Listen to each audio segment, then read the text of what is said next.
On est en 1830.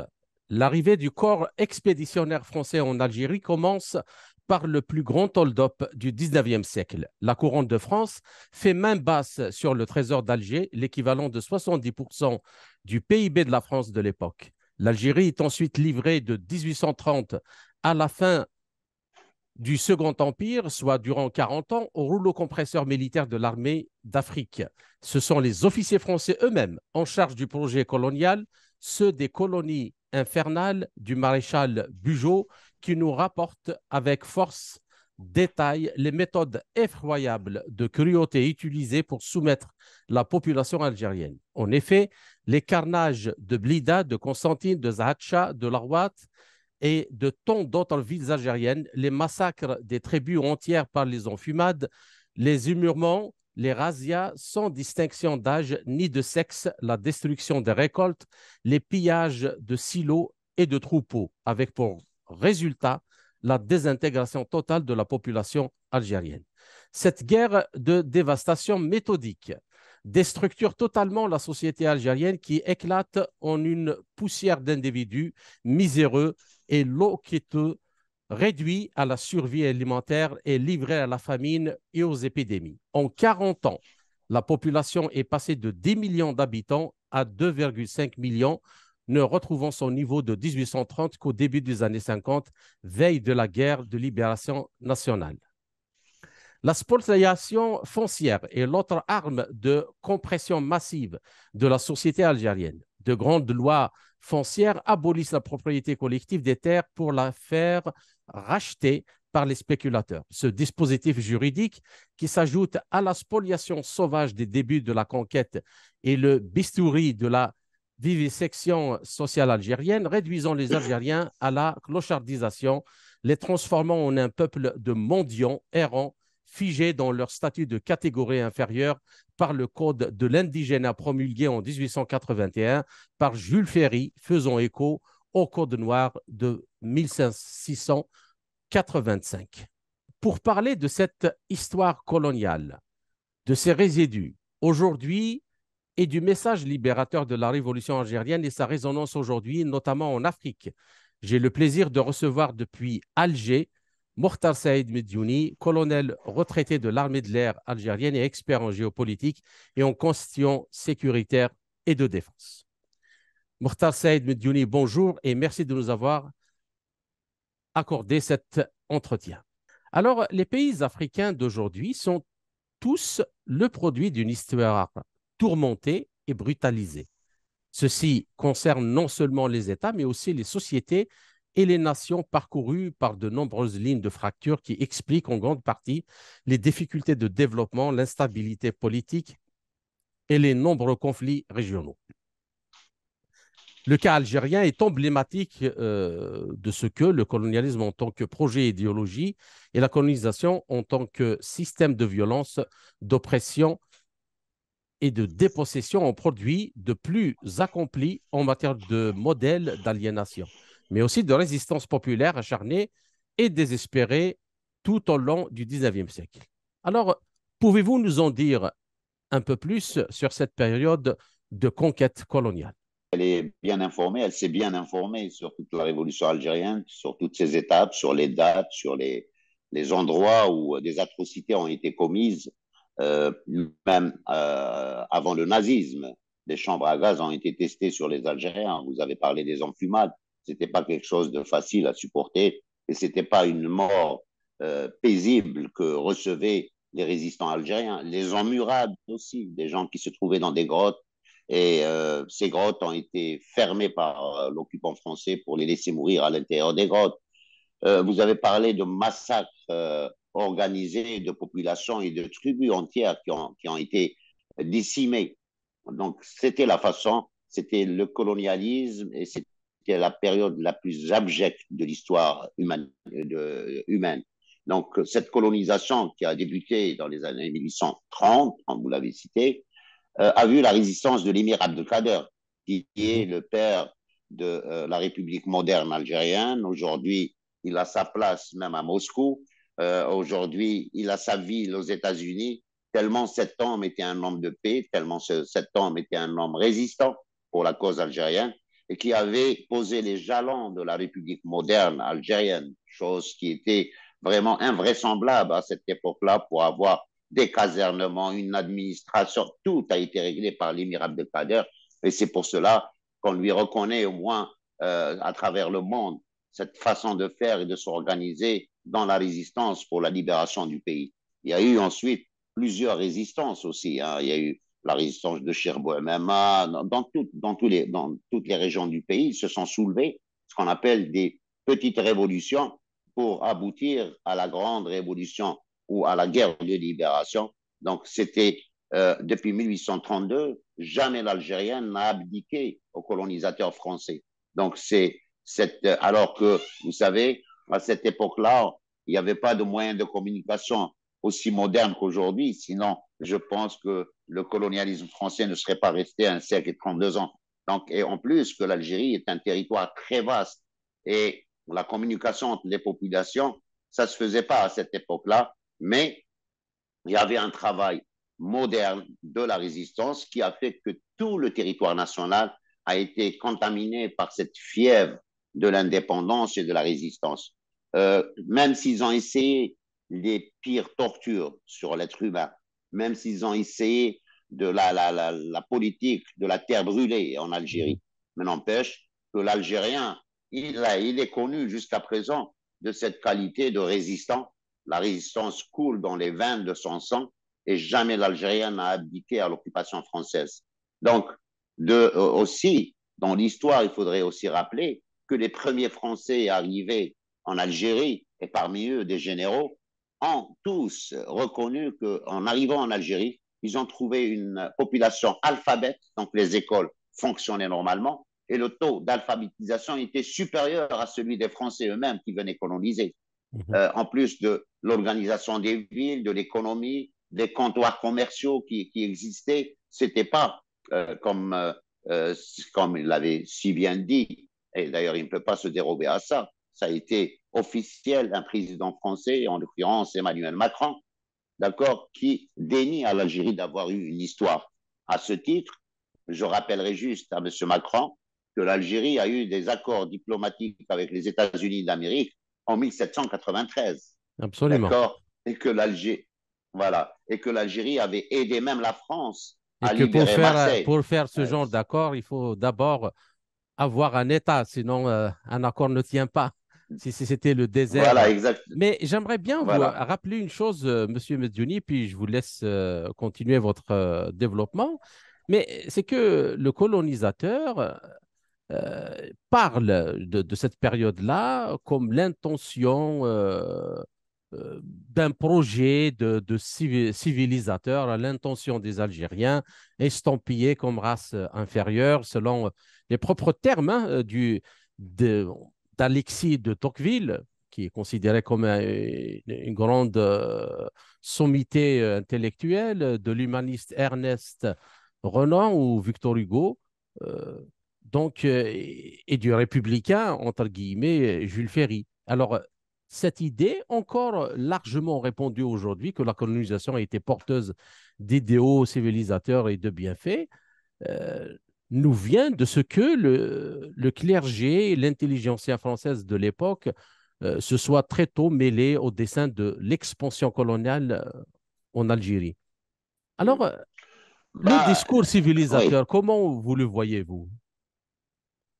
Eh bien, comme vous venez de le citer, ça, c'est les nostalgiques de l'Algérie française, c'est les néocoloniaux qui, même aujourd'hui, vous disent qu'on va en Afrique pour aider les Africains à se développer, alors qu'ils ont toujours été en Afrique pour détruire l'Afrique. Preuve en est que ce continent, s'il est resté en retard par rapport aux autres continents, c'est parce que les Européens l'ont occupé. Et cette occupation a été surtout pour spolier les richesses de l'Afrique, mais jamais d'ailleurs tout récemment, et je ne voudrais pas déborder du sujet, mais tout récemment, la France, en s'installant en 2013 avec ses fameuses opérations Barkhane, Cerval, est-ce qu'elle est venue pour lutter contre le terrorisme? Au contraire, elle était venue pour organiser le terrorisme dans les territoires africains afin de mieux s'accaparer et tout le Sahel. Donc, pour vous dire que l'intention des Européens n'a jamais été de civiliser d'abord Est-ce qu'on leur a demandé l'aide civilisationnelle, qu'ils viennent nous civiliser? On ne leur a jamais demandé ça. Au contraire, on a résisté dès le départ pour leur demander de ne pas de fouler leurs pieds sur le sol algérien. Donc, la France, on lui donnait à cette époque-là des leçons de civilisation. Allez, à titre d'exemple, les mathématiques, la médecine, tout ça, c'est la civilisation arabe qui en a fait aujourd'hui les moyens avec lesquels l'être humain continue à survivre. Donc, c'est juste un petit aperçu de l'histoire de la civilisation arabe dont fait partie l'Algérie et de la civilisation africaine. Et l'Afrique, elle est le berceau de l'humanité. Donc, comment le berceau de l'humanité peut-il avoir besoin d'un colon français pour le civiliser ou pour lui apprendre quoi que ce soit? Tout a commencé sur cette terre africaine. Tous les outils qu'on voit aujourd'hui modernisés ont pris naissance dans le continent africain. L'Afrique, si elle n'a pas été colonisée, je pense que ça aurait été aujourd'hui le continent le plus développé. Mais n'empêche, il y a toujours ironie du sort. Aujourd'hui, c'est la décadence de l'Europe et c'est la montée en puissance de l'Afrique. Donc, c'est juste pour vous dire que On y l'histoire, reviendra. elle est là et On elle ne y peut pas oublier. reviendra Voilà. après. Je continuerai sur les méfaits de la colonisation française parce que les nostalgiques, ils vous parlent des bienfaits de la colonisation. Jusqu'à présent, le bienfait de la colonisation, en guillemets, ils n'ont pas donné à l'Algérie ou produit à l'Algérie On y le reviendra. plan On y revient. Ouais. des enfouissements et pour continuer à faire tuer encore les Algériens. Non, cette guerre d'Algérie n'est pas encore terminée pour nous parce que la résistance, elle continue pour amener l'occupant à reconnaître ses crimes, à indemniser et une fois pour toutes, pas tourner la page, on tourne la page, mais on la garde comme repère parce que la révolution algérienne a été un moteur pour tous les peuples opprimés. Jusqu'à D'accord. présent, c'est un exemple comme combat libérateur. D'accord. Alors, le cas, justement, comme vous voulez de le dire, algérien est également spécifique en ce que le colonialisme a produit un important discours idéologique pour, d'une part, légitimer son projet de conquête à Libye et, d'autre part, pour occulter ses véritables motivations. Alors, comment ce discours, est-ce qu'il est disparu ou se décline-t-il encore aujourd'hui en Algérie, mais dans tous les pays africains aussi qui cherchent à s'émanciper de la domination occidentale?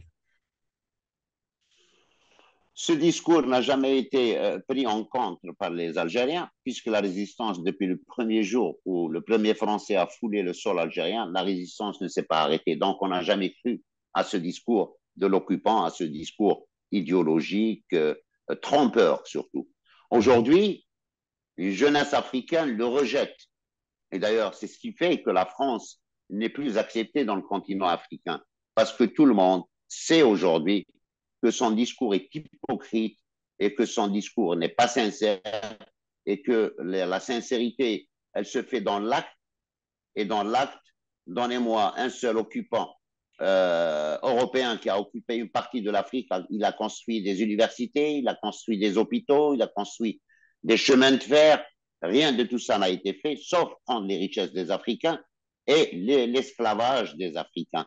Alors que même pour l'histoire, après 45, après la Deuxième Guerre mondiale, les Africains, ils ont participé à la libération de la France contre le Troisième Reich.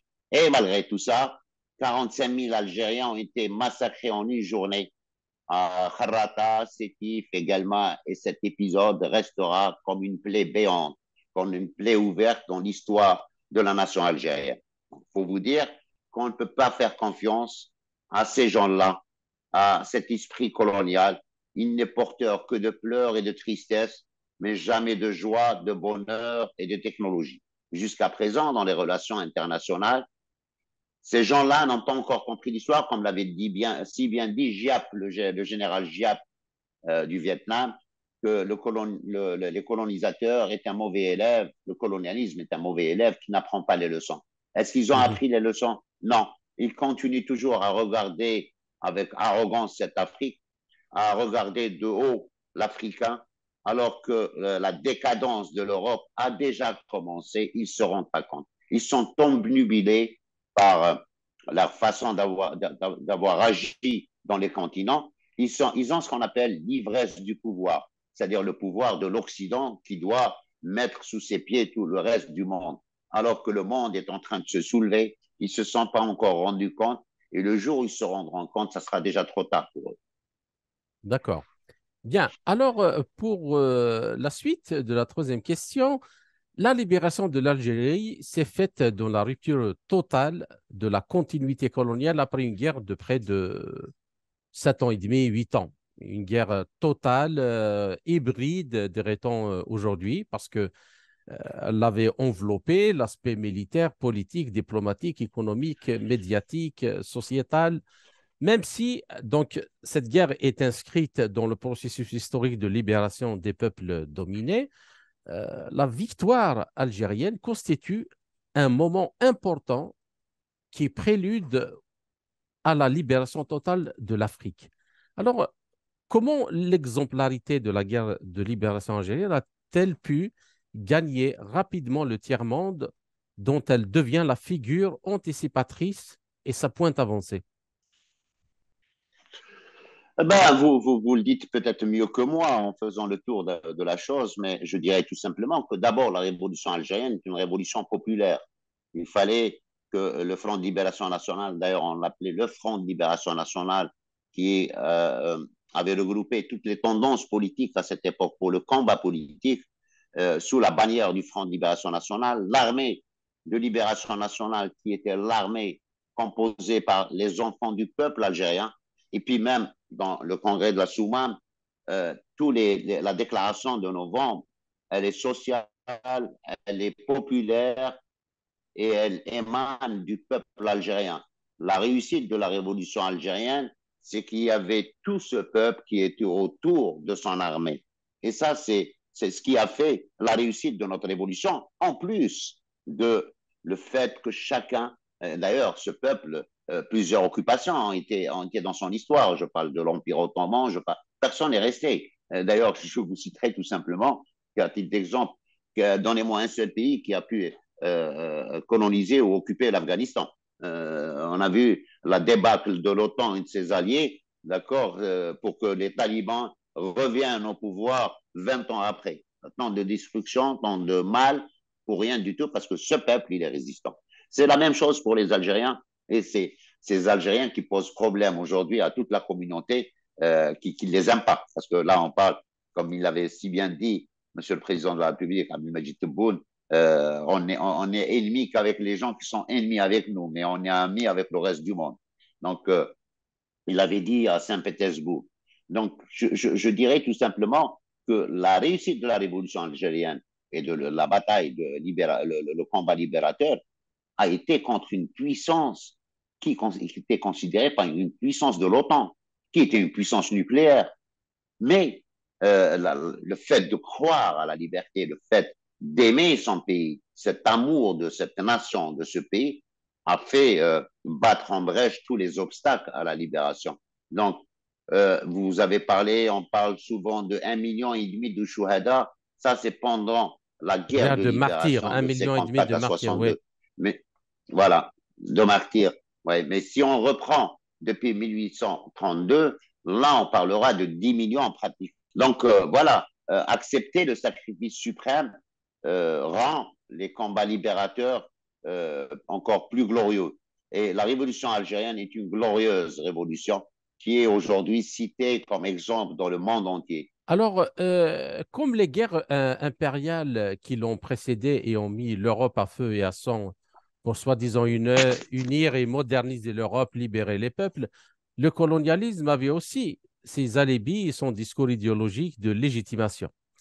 Et là, le coup d'éventail, comme on le sait tous et qui est enseigné dans les livres d'histoire, du régent d'Alger au consul de Val en 1827 est le premier habile prétexte pour justifier l'invasion de l'Algérie. Mais comme le notera si justement le chancelier autrichien Metternich, ce n'est pas, il dit, je le cite, ce n'est pas pour un coup d'éventail qu'on dépense 100 millions donc de monnaie française et qu'on mobilise 40 000 hommes.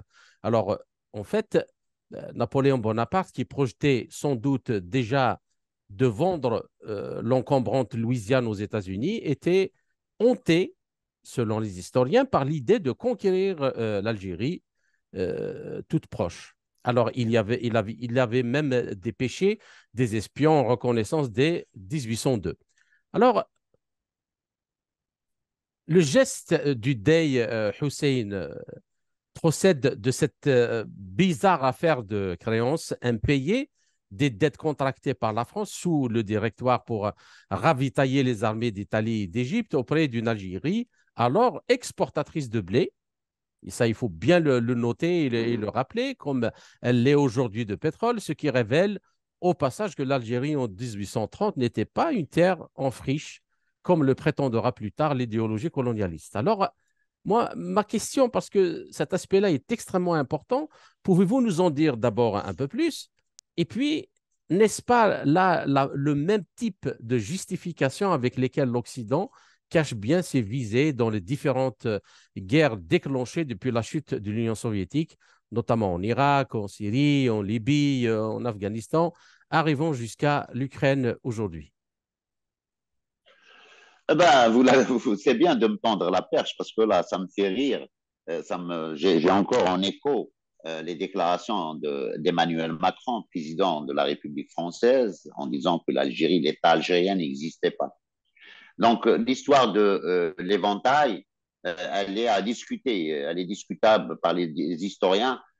Nous pensons que c'est, euh, il y avait des problèmes de politique intérieure très graves en France, que cette façon de coloniser un autre pays était une façon de dévier un peu les regards de ce qui se passait en France et surtout asseoir le pouvoir à l'époque, bien le consolider par rapport à la protestation qui grondait en France. Donc ça, c'est l'aspect le plus...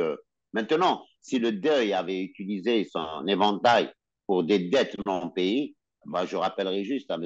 Emmanuel Macron qu'il faut payer ses dettes. Et si vous achetez du blé, vous ne le payez pas, ben, vous recevez un coup d'éventail d'un pays qui n'existait pas. D'accord? C'est juste pour vous dire que les transactions commerciales étaient là et l'Algérie était considérée comme le grenier de l'Europe, comme aujourd'hui elle est le hub énergétique par rapport à la crise ukrainienne pour l'Europe. Aujourd'hui, le discours n'a pas changé parce que, vous savez, la colonisation, le colonialisme en tant qu'idéologie est une culture. Donc, ça se transmet de génération en génération. Ils ne peuvent pas changer leur discours. Parler de l'Afrique aujourd'hui avec le même discours, ça ne prend plus parce que ce qu'ils n'ont pas encore compris, et ça donne toute la valeur à ce que je dis, c'est que finalement, ils n'ont pas compris qu'aujourd'hui, en 2023, 21e siècle, les technologies qu'il y a, l'intelligence artificielle, même l'Africain le plus éloigné, il a accès à l'information ici, ce qui se passe dans le monde entier. Il connaît à travers des moteurs de recherche son histoire, ses richesses, ses terres. Il est jaloux aujourd'hui de défendre ses richesses. Voilà pourquoi la France n'existe plus en Afrique et elle n'existera plus dans les années qui arrivent. L'économie française, elle est basée sur le franc CFA. Aujourd'hui, des voix montent en Afrique pour changer de monnaie, justement, et on verra qu'est-ce que ça sera l'économie française qui est déjà à 3 000 milliards d'euros de dette. Donc, ce discours par rapport à l'Afrique, ce discours paternaliste, et les Européens ont toujours utilisé ce discours paternaliste qui ne prend plus aujourd'hui. Tout récemment, et je salue cette initiative, le président sénégalais, Macky Sall, vient de déclarer qu'il ne se présentera pas pour un troisième mandat. Voilà l'Afrique qui change, voilà cette culture démocratique qui change en Afrique pour l'alternance au pouvoir. Donc, eux, ils ont toujours maintenu les mêmes présidents à la tête des États africains pour leurs intérêts personnels. Ceci ne prend plus aujourd'hui. Il y a une jeunesse qui est active en Afrique, il y a la renaissance de l'Afrique. Et cette Afrique, elle rejette ceux qui l'ont occupée, elle rejette ceux qui viennent pour spolier ses richesses. Cette Afrique veut discuter aujourd'hui d'égal à égal. Cette Afrique, elle ne se réveille pas. Elle est en train d'être créative de richesse. Cette Afrique, elle a pris conscience que 80% des richesses du monde entier se trouvent dans le sous-sol africain. D'accord? Cette Afrique, elle a toutes les énergies que le monde, le reste du monde recherche. Cette Afrique, c'est la bombe de demain. Parce que démographiquement, le plus jeune. Et cette Europe vieillissante, elle est en train de vieillir chaque jour encore plus. Aujourd'hui, on stigmatise l'immigration. Est-ce que demain, on ne va pas demander aux Africains, on va les supplier de venir pour continuer à procréer et éviter la disparition de la société européenne, puisqu'ils n'arrivent plus à procréer. Désolé de vous dire ça crûment, mais c'est une vérité. C'est une vérité. Une société qui vieillit, elle est menacée d'extinction. Donc, c'est pour cela que cette Afrique, elle a tout l'avenir devant elle. Elle doit comprendre aujourd'hui qui est son ami, qui est son ennemi. Et c'est le seul moyen d'avancer et de préparer un meilleur avenir pour la jeunesse africaine. D'accord. Juste une dernière chose, Monsieur Medjuni, avant de clôturer la première partie. C'est en fait, vous considérez, parce que cette révolution et ce qu'elle a engendré comme mouvement libérateur, pas uniquement en Afrique, mais même en Amérique latine, on l'avons vu avec pas mal de pays. Est-ce que vous pensez que ce message ou cette symbolique est toujours vivante dans l'esprit des Algériens d'abord et puis des Africains? Oui, effectivement. Le problème, c'est que, comment dirais-je, ce combat libérateur a été un exemple pour pas mal de nations. Vous avez cité l'Amérique latine, comme je citerai l'Asie, le Vietnam. Et je me rappelle qu'il y a un homme politique algérien qui était tellement heureux de rencontrer, de croiser en tête à tête le général Giap. Il lui a dit, je suis fier de vous rencontrer parce que vous avez fait une grande révolution, un grand combat libérateur. Alors, vous savez, c'est Giap qui lui répond, il lui dit, non, c'est votre révolution qui est glorieuse et qui a épaté le monde entier. Il lui a dit, mais pourquoi? Il a dit, parce que votre révolution, vous avez réussi à transporter la révolution et le combat de libération, même dans les territoires de l'ennemi. Et c'est ça, justement, qui a été, parce que même en France, dans les villes françaises, la révolution, elle y était, le combat y était. Il y avait des martyrs, il y avait des moudjahidines, il y avait des combattants qui activaient même, parce qu'il fallait transporter cette révolution, même à l'intérieur du territoire de l'ennemi. Et ça a été quelque chose de très grand dans la révolution algérienne. Aujourd'hui, elle continue à inspirer. Les pays africains s'inspirent, les pays du monde entier s'inspirent de cette bravoure de l'Algérien et de cet amour au sacrifice suprême pour libérer un pays. D'accord. La seconde partie, j'aimerais bien qu'on passe au présent, mais aussi nous allons essayer de nous projeter vers la fin dans le futur. Alors, le présent. Je rappelle que le 13 février 1960, la France procédait à sa première explosion nucléaire dans la région de Ghan, dans le Sahara, au sud de l'Algérie. Cette explosion nucléaire atmosphérique, dont le nom de code était Gerboise bleue, a été suivie par 56 autres, soit explosions, soit essais, jusqu'à 1966. Le 14 février 2014, une carte montrant les sites où ont eu lieu les explosions nucléaires a été publiée par le Parisien après sa déclassification sous ordre du ministre de la Défense de l'époque, Jean-Yves Le Drian, le 4 avril 2013. Elle fait état de la propagation du nuage radioactif au-dessus de plusieurs pays africains et même du sud de l'Europe. Et à ceci, d'ailleurs, nous pouvons ajouter la pose des mines antipersonnelles le long des frontières nord-est et nord-ouest de l'Algérie avec la Tunisie et le Maroc. Le chiffre était à peu près de 11 millions de mines antipersonnelles et dont les plans ont été rendus à l'Algérie en 2007. Alors, quelles sont les répercussions physiques, psychologiques et sociétales de ces explosions nucléaires aujourd'hui? Eh ben, c'est triste de se rappeler de cette histoire. C'est triste pour mon pays, pour les populations, pour le peuple algérien. D'abord, on parle d'essais, mais ça a été des explosions nucléaires. Et avec de telles puissances que rien n'a survécu dans ces régions. Au jour où on se parle aujourd'hui, les effets radioactifs de ces explosions continuent à tuer. Dans ces régions, le Gagne, Necker et les régions qui ont été touchées par le nuage nucléaire, des enfants sont nés, naissent mal formés, Mhm. pardon, des malades sont atteints de cancer dû à ces radiations. En plus de tout ça, aujourd'hui, l'Algérie s'est inscrite dans une euh, politique de développement de l'ensemble du territoire national, les capacités agricoles, augmenter l'agriculture, augmenter nos ressources industrielles. Si les sols restent toujours contaminés, comment voulez-vous que ces populations puissent semer ou récolter quoi que ce soit sur ces terres? Donc, la colonisation, les bienfaits, ce qu'ils disent, les bienfaits, on continue à les voir jusqu'à présent. Ces populations sont privées à ce jour de leurs terres. Ils sont là-bas, ils sont indépendants, mais ils sont toujours piégés par la contamination de leur sous-sol et de leur sol.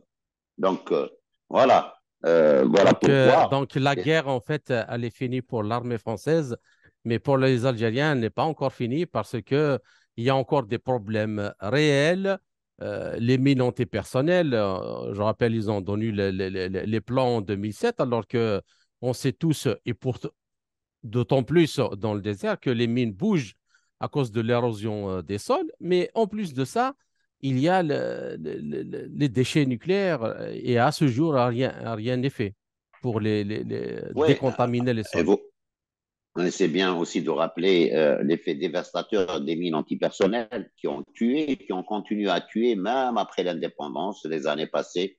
Des bergers, des nomades continuaient à mourir sur les lignes Charles-Maurice qui ont été complètement minées. Mais l'Algérie, elle s'est inscrite d'abord dans un programme des Nations Unies pour détruire l'ensemble de son stock de mines antipersonnelles, pour rester l'un des pays, des rares pays qui respectent la légalité internationale. Mais elle a pris sur son compte le déminage de l'ensemble des mines qu'a laissé l'occupant français. Donc, pour vous dire que avec la France, c'est une histoire qui se terminera jamais parce que il y a des indemnisations à apporter à cette occupation pour le nucléaire, pour les mines antipersonnelles, tous ces gens qui sont morts de ce que la France a laissé sur le sol algérien, et ça continue. Cette France, on dit souvent que la relation France-Algérie, elle est passionnelle. La relation France-Algérie, vous savez, l'Algérien, jusqu'à présent, moi, j'ai eu à assister à la visite des anciens pieds noirs qui ont vécu en Algérie, qui sont venus pour revisiter les maisons où ils sont nés, les écoles où ils ont été. Ils ont toujours été accueillis avec beaucoup d'enthousiasme par les Algériens. L'hospitalité algérienne, elle est connue. Mais par contre, de l'autre côté, nos Algériens sont toujours considérés comme des indigènes ou des hommes de seconde zone. L'immigré qui a construit la France, les chemins de fer français, les mines françaises, les routes françaises, il est toujours considéré comme un sous-homme. Donc, pour vous dire que l'esprit colonial, il est toujours là. Je ne voudrais pas sortir du cadre, mais on a eu récemment, cette semaine, un événement malheureux qui démontre à quel point la France tient rigueur à l'Algérie pour l'avoir combattu et chassé de son pays. Donc, un jeune Algérien de 17 ans, pour son faciès, a été exécuté par un policier français pour un délit qui n'en était pas. Donc, pour vous dire que cette histoire avec la France, et d'ailleurs même l'hymne national qui a fait des vagues, est-ce qu'un pays a le droit de changer son hymne national qui a été légué par les chouhada? On ne peut pas la Mhm. modifier pour faire plaisir à telle ou telle personne. Par contre, moi, ce que j'avais fait lors d'une émission télé, j'ai comparé les deux hymnes. Donc, chez nous, c'est un couplet qui parle que la France doit rendre de compte. Mais chez eux, c'est un refrain qui revient souvent. quand on vous dit du sang impur de nos ennemis, nous irriguerons les sillons de nos terres, ça c'est encore plus violent. D'accord. Et ils l'ont fait, c'est avec le sang des Algériens de 1832 jusqu'à l'indépendance. Et même après l'indépendance, du sang algérien était versé sur les lignes Charles et Maurice à cause des mines que la France a laissées. Sans parler du désastre du nucléaire qui a contaminé une grande partie du territoire algérien et que dernièrement, justement, c'est M. Vladimir Poutine, président de la Fédération de Russie, qui s'est proposé avec le chef, avec le président algérien, M. Abdelmajid Tebboune, pour que la Russie participe avec son expérience à décontaminer les zones qui ont été contaminées par l'occupant français. Donc, pour vous dire que cette histoire malheureuse ne peut pas se terminer comme ça jusqu'au jour, d'abord, où il y a un contentieux. Vous avez cité au départ, vous avez bien fait, c'est pour ça que j'ai dit que Spoutnik était documenté, toutes les richesses qu'ils ont volées de ce pays, toutes les pièces rares qu'ils ont volées carrément. Le canon de Baba Arrouj qui est toujours là-bas, les crânes des chouhadas qui sont toujours exposés On dans y le musée de reviendra. l'horreur. On y reviendra, D'accord. monsieur Donc, c'est Mediouni. pour D'accord. cela pour les Algériens, la guerre de libération n'est pas encore terminée. D'accord. L'indépendance, elle peut être politique, économique, sociale, culturelle, mais ce qui nous reste dans l'histoire, le contentieux historique, doit être apuré, d'accord. Il faut épurer l'ensemble du dossier du mémorial pour qu'enfin nous pourrons demain discuter d'une nouvelle relation avec la France. D'accord. Alors, pour la seconde question, et pour rester dans l'actualité, ça fait quelques mois, je crois que c'était l'année passée, le rapport Stora sur la mémoire de la guerre d'Algérie, commandé par Emmanuel Macron, qui, rappelons-le, avait qualifié Ça, en c'est beaucoup. 2017 à Alger, alors qu'il était candidat à la présidentielle, le colonialisme de crime contre l'humanité. Alors, ce rapport aborde cette question donc de la décontamination en évoquant notamment la contamination des populations sahariennes par les bombes atomiques françaises et préconisant la poursuite du travail conjoint sur cette question. Alors, ma question, c'est par rapport à ce rapport. Quelle est votre première réaction à cette proposition? Et puis, ce rapport défend-il, selon vous, suffisamment les intérêts des victimes algériennes des explosions nucléaires? Bon, pardon, je ne vous ai pas entendu, il y avait un problème. Donc, si vous voulez bien qu'on reprenne, ça serait bien. Oui. Alors, pour rester, je disais, pour rester dans l'actualité, le rapport de Stora sur la mémoire de la guerre d'Algérie, commandé par Emmanuel Macron, qui, rappelons-le, avait qualifié en 2017 à Alger le colonialisme de crime contre l'humanité, aborde cette question en évoquant notamment la contamination des populations sahariennes par les bombes atomiques françaises et préconisant la poursuite du travail conjoint sur cette question. Alors, ma question, quelle est votre première réaction à cette proposition? Et puis, est-ce que ce rapport défend vraiment, selon vous, suffisamment les intérêts des victimes algériennes des explosions nucléaires?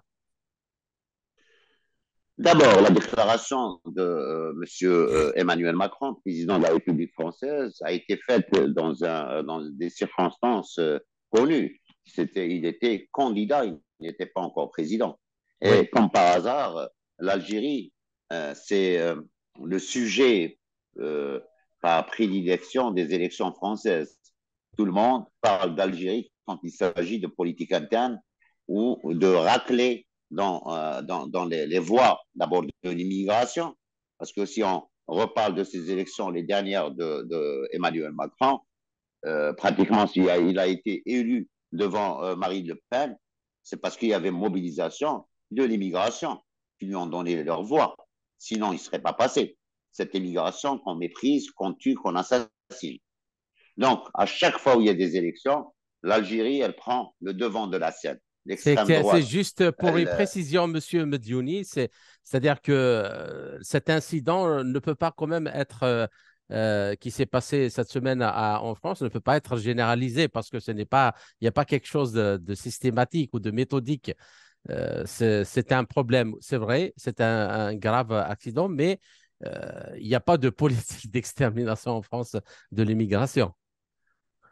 Ah ben, vous savez, quand vous avez un Éric Zemmour qui vous parle du grand remplacement, est-ce qu'aujourd'hui, parce que sur les 13 morts qui ont été tués par la police française dans des refus d'obtempérer, ils sont d'origine arabe ou d'origine africaine. Donc, si ça, c'est pas une façon de liquider l'immigration, je ne vois pas comment.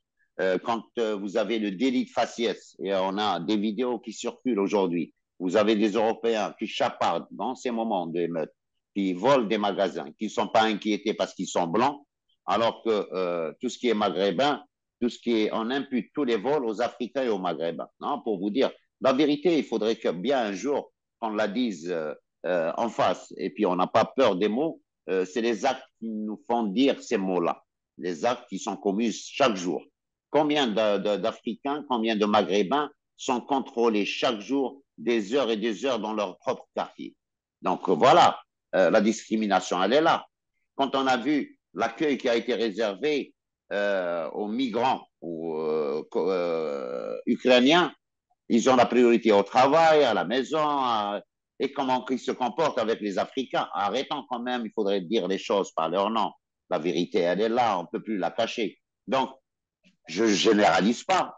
Ce n'est pas tous les Français qui sont comme ça. Et d'ailleurs, heureusement, on a des amis français. Pas plus tard que ce matin, j'en discutais avec quelqu'un pour le 5 juillet. Il y a des militants français qui aiment l'Algérie. Il y a des militants français qui ont de l'humanité dans leur façon d'agir ou leur façon de traiter l'autre. Il y a des organisations françaises de militants français qui apportent leur aide à des jeunes Africains. Et ça, justement, c'est tant mieux pour la France que la France ne soit pas complètement contaminée, qu'il reste encore de bonnes âmes en France. Par rapport justement à cette question de, Du mémorial et cette commission voilà, d'historiens. Du rapport Stora, est-ce que vous pensez que ce rapport défend, selon vous, suffisamment les intérêts des victimes des explosions nucléaires? Non, effectivement, le rapport Stora a été critiqué par la partie algérienne et même en France.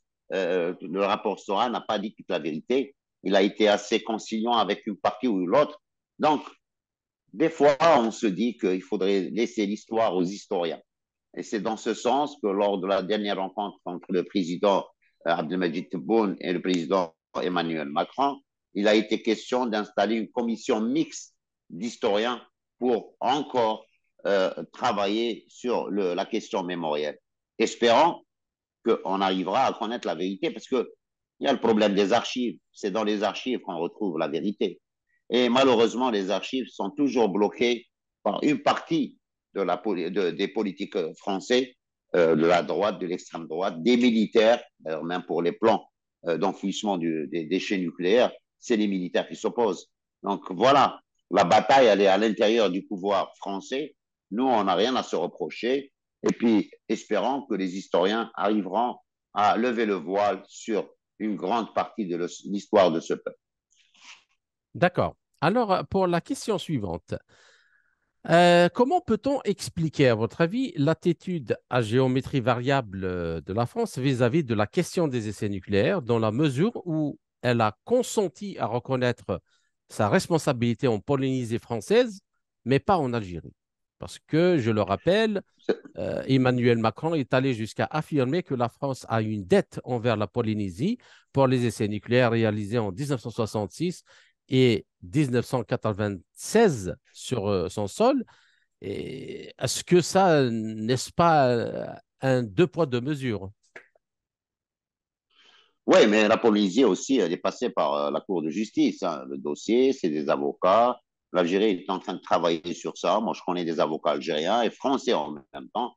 Ils sont en train de travailler sur ce dossier pour que finalement, parce que même si demain les historiens arrivent à dire la vérité, il faudrait qu'on passe après pour les indemnisations devant les juridictions, les justices, qui, elles, euh, vont déterminer l'exactitude des dégâts et les valeurs de compensation. Donc, ne pas reconnaître d'ailleurs, même pour ce qui est des explosions en Algérie, les militaires français qui étaient dans les sites, ils ont été indemnisés, mais pas les Algériens. Donc, vous parlez de deux poids, deux mesures. Deux poids, deux mesures, quand il s'agit de l'Algérien, il est toujours là, ce deux poids, deux mesures.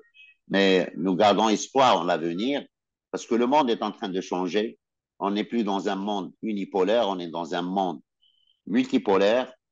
Il y a une nouvelle géopolitique et justement, cette nouvelle géopolitique fait que demain, la France, elle sera bien obligée devant la communauté internationale à rendre des comptes sur l'ensemble des crimes de guerre et des crimes contre l'humanité. Qu'en est-il de la restitution des archives, notamment de la période ottomane, et la restitution des crânes des résistants algériens exposés dans des musées en France? Vous savez, pour les archives, c'est pas encore terminé. On veut toutes les archives qui concernent notre histoire. C'est notre bien, ces archives. Ça nous appartient. Ces archives qui retracent ce qui s'est passé, les événements, c'est le seul moyen pour conforter le travail des historiens avec des preuves tangibles qui sont les archives de cette période. Pour ce qui est des crânes de résistants, on a ramené les premiers grâce au travail du président de la République qui en a fait du mémorial un cheval de bataille pour réhabiliter d'abord l'histoire algérienne et sa révolution et permettre à nos chouhada d'être enterrés sur le sol qu'ils ont libéré. D'autres crânes et d'autres chouhada sont toujours dans les musées de l'horreur de l'occupant français.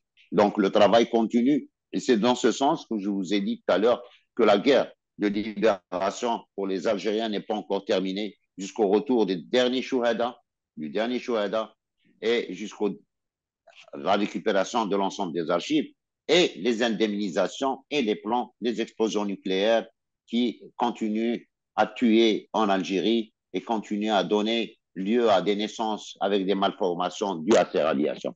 Donc l'histoire de cette guerre n'est pas encore terminée. Alors, les propos tenus par Emmanuel Macron au Gabon dernièrement lors d'une tournée, à l'occasion donc de sa tournée africaine, a ravivé le débat sur les tensions et les tensions sur la question de la fin de la France-Afrique. L'appellation donnée à ce que les Africains, quant à eux, nomment sans détour comme le néocolonialisme, c'est-à-dire la continuité du colonialisme par d'autres méthodes plus sophistiquées, plus insidieuses que la présence militaire administrative directe. Alors, l'âge de la France-Afrique est révolu, a dit Macron, et avant lui, Nicolas Sarkozy avait annoncé une rupture avec la France-Afrique. Puis François Hollande, lui emboîtant le pas, avait assuré que le temps de la France-Afrique était révolu. Alors, ma question, à ce titre, si la France-Afrique n'existe plus, pourquoi les dirigeants français éprouvent-ils ce besoin de répéter à qui veut entendre qu'elle fait partie du passé? Et puis, dans la situation internationale actuelle, la France, qui se trouve dans de grandes difficultés économiques, énergétiques, politiques et sociales, pourrait-elle vraiment songer à mettre fin au système de la France-Afrique dans tous ses aspects, en particulier le franc CFA? Non, pas pour le moment. Déjà, la France, elle a de graves problèmes économiques. Elle a une dette qui est astronomique et elle a besoin de l'Afrique pour ses richesses. C'est le franc CFA qui fait fonctionner l'économie française. Hein. Donc, mais c'est pas à la France de décider. Aujourd'hui, c'est aux Africains de se prendre en charge. L'Afrique n'a pas à faire de déclaration. D'ailleurs, la tournée, vous avez cité de Emmanuel Macron, pour la première fois de son histoire, un président français a été remis à sa place par un dirigeant africain. Que c'est pas comme ça qu'on parle aux Africains aujourd'hui. Cette façon de monter sur un tabouret pour faire un discours, comme dans une classe d'école pour les Africains, c'est révolu. Donc, on ne doit pas attendre que la France décide de mettre la France-Afrique dans le passé. C'est aux Africains d'agir pour que cette France disparaisse complètement de la région africaine, elle et son franc CFA. Et c'est aux Africains combien d'argent, combien de richesses les Africains perdent chaque jour à cause du franc CFA et à cause de transactions avec cette monnaie, alors que l'Afrique, elle a été libérée. Un combat libérateur a été mené par les peuples africains. Alors, je vous l'ai dit tout à l'heure, que l'indépendance elle ne peut pas être que politique, elle doit être économique, culturelle, sociale, mais c'est tous ces aspects-là qui font qu'un peuple, il est indépendant. Et l'Afrique doit être une Afrique indépendante et bannir à jamais le franc CFA de sa monnaie d'échange. Dans le contexte de l'opération spéciale russe en Ukraine, les BRICS apparaissent de plus en plus comme une alternative à la domination occidentale sur l'économie mondiale. Alors, selon vous, les BRICS peuvent-ils être une alternative aux puissances occidentales pour les Africains et peuvent-ils apporter ce dont les Occidentaux ont refusé depuis au moins 60 ans d'établir une coopération d'égal à égal pour l'intérêt de tous? Oui, d'abord, si on voit les BRICS, est-ce que le Brésil, il a occupé un pays africain? Non. Est-ce que la Russie a été un pays colonisateur de l'Afrique? Non. Si on parle de notre continent. Est-ce que la Mhm. Chine a occupé un pays? Non. Donc, cette valeur des BRICS, elle est aussi dans leur nature politique. C'est, et en plus, il faudrait aussi dire que le BRICS actuellement déjà à 5, ils sont à 30% du PIB mondial, Mhm. 40% de la population mondiale. D'accord? Je parle de l'Inde, de la Chine, de la Russie, du Brésil et de l'Afrique du Sud. Les BRICS peuvent être une alternative, ils sont déjà une alternative parce que quand on voit les pays qui se bousculent devant la porte du BRICS, ils sont nombreux et ce n'est pas n'importe quel pays. On a l'Arabie Saoudite, on a l'Iran, on a l'Argentine, on a La Turquie. l'Algérie qui a, qui a été la première, la Turquie qui est la septième puissance économique mondiale.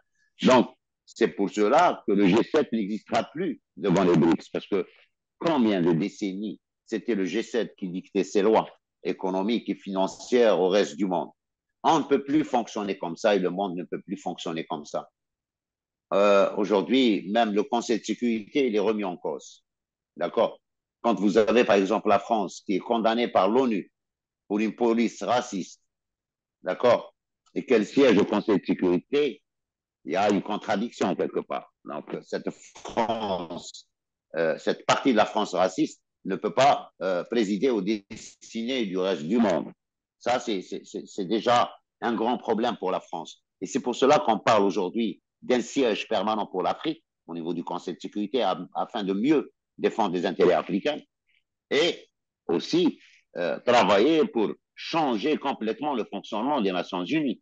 Si les votes qui étaient produits au niveau de l'Assemblée générale, cela fait très longtemps que la Palestine aurait été libérée. Mhm. Si les votes de l'Assemblée générale étaient primés sur le Conseil de sécurité, ça fait très longtemps que le Sahara occidental aurait été décolonisé. Malheureusement, 5 puissances, avec leur droit de veto, bloquent l'avenir de générations. Et ça ne peut pas continuer parce que le peuple du monde entier sont en train de se soulever contre le dictat des puissances et 45, c'était hier, elle ne peut plus être aujourd'hui. Ça a été les 5 après 45. Ils ne peuvent plus avoir le droit de gérer ce monde alors qu'on est en 2023. Bien. Alors, pour une dernière question, Monsieur Mediouni, la réunion des BRICS qui va se tenir en Afrique du Sud au mois d'août va traiter une question fondamentale qui est celle de créer une monnaie commune pour les échanges entre les pays des BRICS, mais aussi cette monnaie sera disponible et ouverte à tous les pays qui désireraient échanger dans cette nouvelle monnaie. Alors, première question, est-ce que ce n'est pas ça qui fait courir un peu Emmanuel Macron pour demander à assister au sommet des BRICS parce qu'il voit que peut-être cette monnaie pourrait celle qui va achever le franc CFA. Et deuxièmement, est-ce que cette monnaie peut être vraiment une alternative aux pays qui veulent justement s'émanciper du franc CFA, mais aussi du diktat du dollar et de l'euro? Ben, on parle déjà dans cette nouvelle géopolitique de la dédollarisation du monde. C'est très important. Quand vous voyez que l'Arabie saoudite elle a accepté de vendre son pétrole à la Chine en utilisant le yuan, c'est déjà une révolution. D'autres pays utilisent le rouble ou le yuan dans les échanges commerciaux. Cette banque des BRICS, d'ailleurs, cette semaine, notre ministre des Finances a rencontré la directrice de la Banque des BRICS, Madame Dilma Rousseff, l'ex-présidente brésilienne. Et l'Algérie, elle a justement fait cette déclaration de rejoindre la Banque des BRICS. C'est très important pour que le monde se libère un peu du dictat du dollar. Aujourd'hui, quand vous voyez la crise ukrainienne et que les gens qui avaient des dépôts dans les banques occidentales ont été spoliés de leurs droits, de leur monnaie, de leur argent, de leurs comptes, je parle des Russes ou d'autres qui ont été carrément volés, c'est du vol, ça n'a pas une autre explication. Comment peut-on continuer à faire confiance à ce système qui est devenu un système hors la loi? Aujourd'hui, si vous faites une analyse, la majorité des pays n'achètent plus de bons trésors en dollars, mais ils achètent de l'or qui est une valeur plus sûre. D'accord? Donc, c'est un événement dans le processus de dédollarisation du monde et les BRICS, plus on avance, plus ils sont en train de prendre de l'ampleur. Mais je ne vois pas pourquoi Emmanuel Macron fait cette demande d'assister. Ce n'est pas une surprise partie, c'est juste la réunion des gens qui n'ont pas envie d'être avec lui. Justement, si on était content de se retrouver avec le G7, on n'aurait pas créé les BRICS. Voilà, tout simplement. Donc, que Emmanuel Macron trouve une autre destination, peut-être qu'il ira à Kiev pour passer quelques jours. Mokhtar Saïd Mediouni, je vous remercie pour cette interview passionnante et riche en informations. J'espère que nous avons réussi à poser cette grave problématique du néocolonialisme. J'espère vous retrouver dans les quelques semaines à venir dans un autre entretien pour traiter d'un autre sujet. Merci encore une fois et à très bientôt.